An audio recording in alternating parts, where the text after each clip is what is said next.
السلام عليكم، عاملين ايه؟ يا رب تكونوا بخير. وحشتوني من اخر فيديو. عاملين ايه في الجو الساقع التلج اللي احنا فيه ده؟ بجد الجو بقاله كذا يوم تلج تلج بمعنى الكلمة، يعني مش ساعة بس. والواحد بقى مكسل يوم يعمل حاجة، ويا دوبك كده الحاجة الضرورية بس الواحد بيعملها. وباقي اليوم بقى كده قاعد. بس انا بقى ايه، يعني قمت النهارده قلت بقى يا بنت قومي كده. يعني طول ما انا قاعدة سقعانة، فانا اقوم كده اعمل اي حاجة في الشقة وبتاع، واعمل بقى اكلة كده حلوة بقى سخنة كده تدفي الواحد. عشان هو الاكل الحل الوحيد في الوقت اللي احنا فيه ده، يعني الواحد ياكل كده والاكل بيدفي شويه. قلت بقى اول حاجه كده اقوم افطر الاول. عملت لي بقى سندوتشين جبنه قريش. يعني انا على طول اعمل الجبنه اللي هي التانية دي. بس النهارده لقيتها كده قدامي، قلت اجرب كده واكل الجبنه القريش. لان انا بشرب معاها شاي بلبن. فقلت اجرب كده، وحلوه وصحيه يعني عن الجبنه التانية. وطعمها حلو قوي بجد الجبنه القريش، ومفيده عن الجبن التانية خالص. ودي كانت الجبنه كنت جايباها من واحده فلاحه، يعني كانت بتيجي من البلد، الكيلو ب70 جنيه. بس هي حلوه قوي وتحفه. يعني انا كنت بجيب الجبنه القريش من السوبر ماركت، بس هي بتاعت الناس اللي بيبقوا من البلد وكده بتبقى حلوه احسن من السوبر ماركت طبعا. وعملت لي بقى كوبايه شاي بلبن كده، لان لازم كده عندي الصبح شاي بلبن. فبحبه جدا مع الجبنه. بس وقلت بقى كده افطر والاول عشان ايه ابقى فايقه كده للايه الحاجات اللي انا هعملها بعد كده. يعني انا في العادي متعوده ان انا يعني مثلا افطر بعد ما اصحى بساعتين 3 كده، ما بحبش افطر اول ما بصحى. فخطوه الفطار دي بتبقى حلوه جدا، يعني بتخليكي فايقه كده ونشيطه وتديكي طاقه. فانا عايزه اعود نفسي ان انا ايه، يعني اول ما اصحى كده افطر على طول، عشان يبقى عندي باور ان انا اخلص الحاجه اللي بعد كده. لان بجد خطوه الفطار دي مهمه جدا لاي حد ما بيفطرش وكده، لا لازم اهم حاجه يعني الفطار. بس وفطرت بقى وشربت الشاي، وكان عندي بقى حبه طماطم كده في التلاجة من تحت، كنت بسحب منهم الاول. بعد كده قلت بقى ايه اعملهم كلهم صلصه وخلاص، واحطهم في الفريزر، يعني هم حبه قليلين. فاعملهم خلاص عشان ايه اسهل على نفسي، يعني موضلش طول ما انا مثلا بطبخ او اعمل اي حاجه اسحب منها. فانا قلت اعملهم كده على قد ما يطلعوا بقى، واحطهم في الفريزر، واعمل منها ايه الغدا بتاع النهارده. النهارده بقى هنعمل بسله ورز كده وفراخ ولسان عصفور طبعا، عشان اي شوربه بقى في الجو ده. انا هنا جبت الطماطم وقطعتها نصين كده، يعني غسلتها وقطعتها نصين كده زي ما هي. وهحطها بقى في حله من غير ميه ومن غير اي حاجه خالص، هسيبها بقى ايه يعني تتسلق كده وتدوب خالص، والقشره كده تتفصل عن الطماطم. تبقى حلوه قوي الطريقه دي. وبعد كده بقى ايه اضربها واشيلها عادي. هنا قلت بقى حطيتها على النار، قلت اسيبها بقى تتسبك مع نفسها كده لحد ما افصص البسله. هنا كنت جايبه كيلو بسله، الكيلو ب30 جنيه، وكنت جايبه الجزر الكيلو وربع ب10. وهنا البسلة بقى كنت شايفاها برضو عند واحد تاني ب20، بس ما كانتش حلوة كده، كان لونها مصفر. فقلت اجيب بقى اللي هي ام 30 جنيه، يعني احسن من التانية، يعني دي تحس كده ان هي صبحة وطازة وبجد زي السكر. حلوة قوي. كده بقى فصصتها وحطيتها في مصفى كده، شطفتها بقى شطفها مطرح القشر وبتاع. وخرجت عليها الجزر. الوقت ده لو انت عايزه بقى تجيبي بسله تجيبي وتخزني بجد، يعني الوقت ده هتلاقيها حلوه. عشان بعد كده ممكن اصلا تخرس ومتبقاش حلوه، يعني تنشف وبتاع. فانت تجيبي بقى الوقت ده وتخزني، يعني كيسين 3 كده وخلاص. حتى لو هي غاليه، بس ايه يعني ساعات الواحد بيروح من نفط الخضار في الوقت اللي هو بيبقى مش موجود فيه. فانت تجيبيها وتعملي يعني كيسين كده 3 زي ما تحبي. انا اللي مكسلني عن التفريز بقى والحاجات دي كلها، يعني ان انا مش عندي ديب فريزر، فهو بس الفريزر بتاع التلاجة. فبجد بيبقى مقيدني خالص، ما مش بعرف اشيل حاجه يعني يعتبر. هي حاجات بسيطه كده وخلاص. هنا بقى الطماطم بصوا شايفين عملت ازاي، هو ده بقى اللي انا عايزاه. وهسيبها بقى، يعني حسيت ان هي عايزه كده سيكه شويه. يعني سبتها على النار شويه، وهنا بقى كانت خلاص طفيت عليها. وقلت بقى اضربها على طول كده بالهاند بلندر، مش محتاجين بقى خلاط وبتاع، الهاند بلندر برضو بتبقى حلوة قوي. وبتنعمها خالص يعني زي الخلاط. قلت كمية صغيرة فيعني عادي، يعني مش لازم بقى خلاط. وضربتها بقى كويس جدا، وبعد كده بقى صفيتها بالمصفى كده على طول، عشان بقى قشر الطماطم والبذر والحاجات دي، وان انا كمان كنت مقطعاها كده نصين على طول، فايه لازم اصفيها. وصفيتها بقى، وهاخد منها البسلة والباقي هخزنه، يعني احطه في اكياس كده في الفريزر، واسحب منها على طول يعني. ولو عايزه بقى تسلقي مع الطماطم برضو، تحطي كده بنجرايه حلوه، هتديكي قيمه غذائيه عاليه جدا. البنجر مفيد جدا، وكمان هيخلي لونها حلو، يعني هيخليها بقى ايه حمرا قوي كده. بس انا للاسف ما كانش عندي، فعملت الطماطم بس. شايفين هم دول بقى حبه الطماطم اللي طلعوا من الطماطم اللي انا صلصلتها. وبعد كده بقى كنت طلعت برضو الفراخ من الفريزر، قلت عشان بقى تلحق تفك كده، بطلعها اول ما بصحى من النوم، او من بالليل بنزلها في التلاجة من تحت، وبعد كده اطلعها. وانا الفراخ غسلاها مخليها زي الفل. بصوا، اهم حاجه عندي غسل الفراخ، يعني بصوا ولا تتبيلات ولا اي حاجه. اهم حاجه بغسل الفراخ بقى بحبه، اغسلها كويس وانقعها بقى بحبه ملح كده وليمون ودقيق. ما بحبش خالص الخل في غسل الفراخ، مش عارفه، بحس ان هو بيثبت ريحه الزفاره فيها، فما بحبش الخل. هو بس ملح وليمون ودقيق وحلو قوي كده، او ممكن ملح وليمون بس يعني.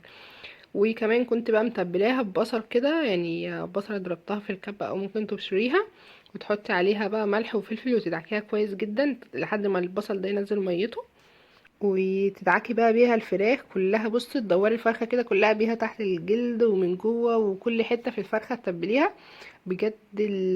ولو سبتيها بقى، يعني انا كنت حاطه الفراخ في الفريزر، فبجد شاربه من التتبيله، واللحم كده طري، وبجد تحفه، بيدي للفرخه طعم حلو قوي يعني.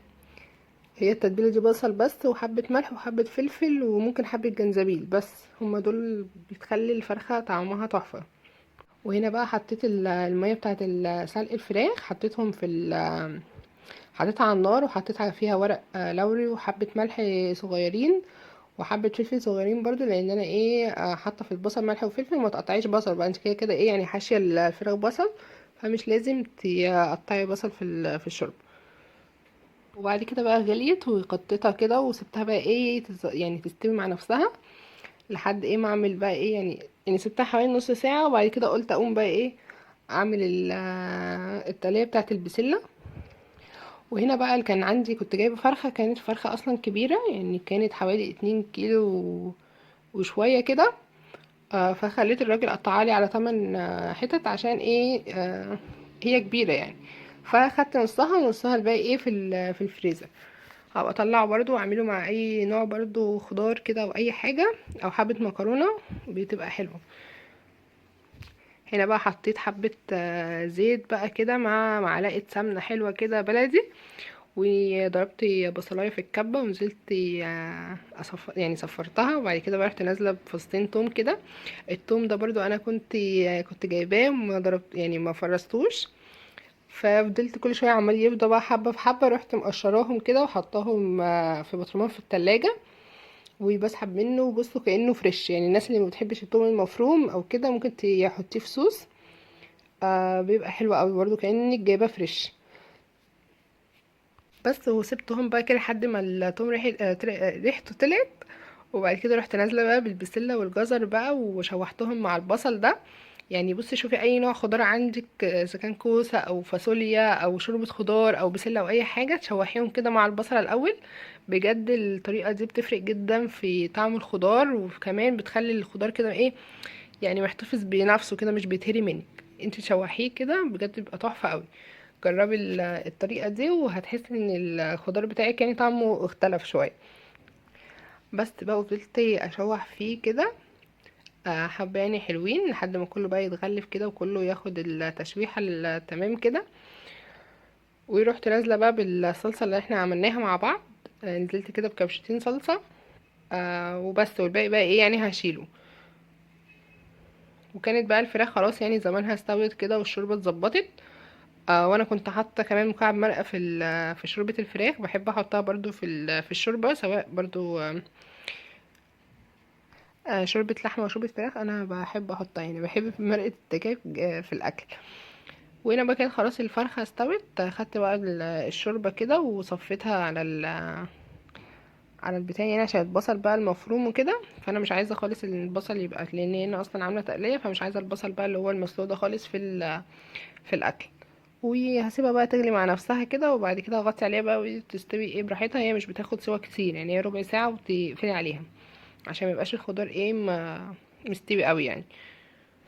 وبعدين بقى يا جماعه، فين تشجيعكم ليا يعني؟ فين لايكاتكم بقى وكومنتاتكم وحركاتكم كده؟ فين يا جماعه؟ فين نايمين ليه الساعه مخبياكم؟ يعني كده قولوا لي رايكم كده، وشاركوني بكومنتاتكم وبتاع، وانا بشجعكم وانتوا تشجعوني وكده بقى، عشان الساعه اللي احنا فيها دي لازم ايه تشجيع جامد يعني. واللي ما اشتركش في القناه ينزل تحت يشترك في القناه ويفعل الجرس، عشان يوصلكوا كل الفيديوهات اللي انا بنزلها. فعلي الجرس للكل، عشان اول ما انزل فيديو يوصلك ان انا ايه نزلت فيديو على طول. وهنا بقى شايفين البسله، شوف سبتها تغلي وبعد كده غطيتها. وهنا بقى كنت حمرت بقى لسان عصفور كده معاكم برضو، وحطيت بقى من الشوربه. انت لو مش عايزه لسان العصفور بتاعك بقى يشرب الشوربه ويبقى مختوم كده، لا، بصي بقى هقولك على طريقه حلوه ان انت تغطي لسان عصفور. اول ما ياخد غلوه واحده كده تغطيه وتقفلي عليه، ما تسيبيش النار شغال عليه. هتلاقيه استوى وما شربش الشوربه كده وتخن كده. وقلت برضو اعمل بقى حبة رز كده بشعرية، او ممكن تعملي بقى رز ابيض، رز حبة بحبة وحبة اللي انتي حباه. انا عملت هنا رز بالشعرية، حمرت برضو الشعرية ونزلت عليها بالرز، وخليته بقى ايه يستوي بقى مع نفسه كده. يعني انا كنت مخليه البسله عملتهم يعني من بدري شويه، قلت مش مشكله دول بقى ايه يتسخنوا، انما الرز عملته قبل ما ناكل على طول. وقولوا لي ايه يا جماعه، يعني الرز عندكم وصل لكام؟ انا الرز سمعت ان هو ب36 وب38 واسعار غريبة كده يعني. انا كنت اخر مرة كنت جايبة اللي هي الشوكولاتة ال5 كيلو دي، كان فيها الكيلو بقى بحوالي 30 31، وكنت قلت يا لهوي ده غالي وبتاع.